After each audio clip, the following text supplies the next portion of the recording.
Assalamualaikum warahmatullahi wabarakatuh. Halo teman-teman semua. Di sini saya akan menceritakan kembali film yang telah saya tonton yang berjudul Tragedi Jakarta 1998 atau Kerusuhan Mei 1998 pada masa Orde Baru. Kerusuhan Mei 1998 adalah peristiwa kerusuhan massa, demonstrasi anti pemerintah, dan pembekakan sipil di Indonesia pada bulan Mei 1998. Peristiwa ini terutama terjadi di kota Medan, Jakarta, Bandung, dan Surakarta. Sebab kerusuhan Mei 1998 adalah yang pertama ketidakpuasan atas pemerintahan Orde Baru, yang kedua dugaan kecurangan suara dalam pemilu legislatif 1997, yang ketiga keruntuhan ekonomi sebagai akibat dari krisis keuangan Asia. Kerusuhan tersebut dipicu oleh korupsi, masalah ekonomi, termasuk kekurangan pangan dan pengangguran massal. Kerusuhan ini akhirnya berujung pada pengunduran diri Presiden Soeharto dan jatuhnya pemerintahan Orde Baru yang telah berkuasa selama 32 tahun. Target utama dari kerusuhan tersebut adalah etnis Tionghoa Indonesia. Namun, sebagian besar korban jiwa disebabkan oleh kebakaran besar dan terjadi di antara para penjara. Pada kerusuhan ini, banyak toko dan perusahaan dihancurkan oleh amukan massa, terutama milik warga Indonesia keturunan Tionghoa.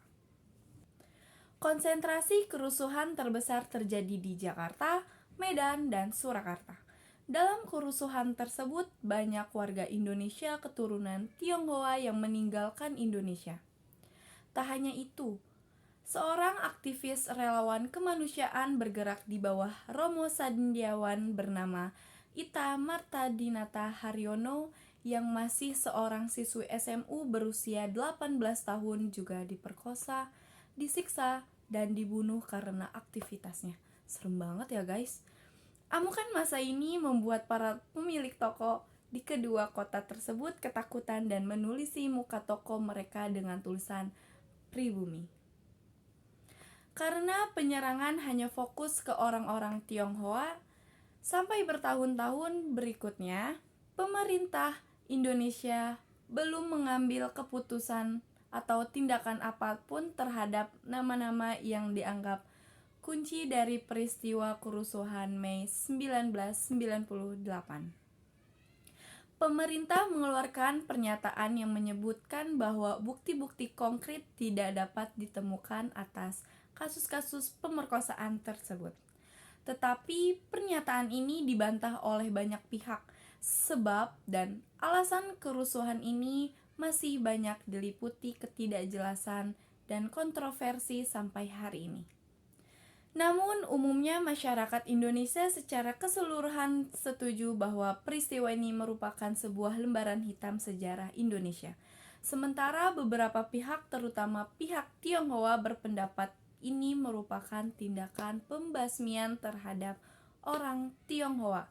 Walaupun masih menjadi kontroversi apakah kejadian ini merupakan sebuah peristiwa yang disusun secara sistematis oleh pemerintah atau perkembangan provokasi di kalangan tertentu hingga menyebar ke masyarakat. Kelebihan dari film ini yang pertama adalah mencatat sejarah yang kelam. Film tentang kerusuhan Mei 1998 atau Tragedi Jakarta 1998 menjadi pengingat peristiwa penting dalam sejarah Indonesia, khususnya terkait reformasi, jatuhnya rezim Orde Baru, dan dampak kerusuhan bagi masyarakat ini, membantu generasi muda memahami dan menghormati sejarah bangsa. Yang kedua, meningkatkan kesadaran sosial. Film seperti ini sering menggambarkan isu-isu diskriminasi etnis, ketidakadilan sosial, dan pelanggaran HAM, sehingga mendorong penonton untuk lebih peduli terhadap keberagaman, persatuan, dan hak asasi manusia. Dan yang terakhir, membangkitkan diskusi kritis. Cerita yang diangkat dapat memicu diskusi tentang pentingnya reformasi politik, keadilan sosial, dan penegakan hukum mendorong masyarakat untuk terus mengevaluasi kemajuan bangsa sejak era tersebut. Selanjutnya, kelemahan film ini yang pertama, kontroversi sejarah dan akurasi. Beberapa film mungkin tidak sepenuhnya akurat dalam menggambarkan peristiwa sejarah, sehingga dapat memunculkan bias atau narasi yang tidak sesuai dengan fakta. Hal ini berpotensi menimbulkan misinformasi di kalangan penonton. Yang kedua, menimbulkan luka lama. Film semacam ini bisa memicu trauma bagi korban atau keluarga yang terdampak langsung oleh kerusuhan, pemaparan, kekerasan, atau diskriminasi etnis. Bisa jadi pemicu emosi yang sulit diterima oleh beberapa pihak. Dan yang terakhir, narasi yang terlalu simplistik peristiwa kerusuhan Mei 1998 atau tragedi Jakarta 1998 adalah peristiwa kompleks yang melibatkan banyak faktor, termasuk politik, ekonomi, dan sosial.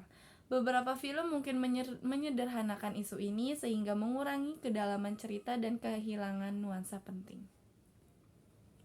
Dengan menonton film ini, kita tidak hanya mendapatkan hiburan, tetapi juga wawasan, pelajaran moral, dan kesadaran yang lebih besar tentang pentingnya menjunjung tinggi nilai-nilai kemanusiaan, toleransi, dan persatuan di Indonesia.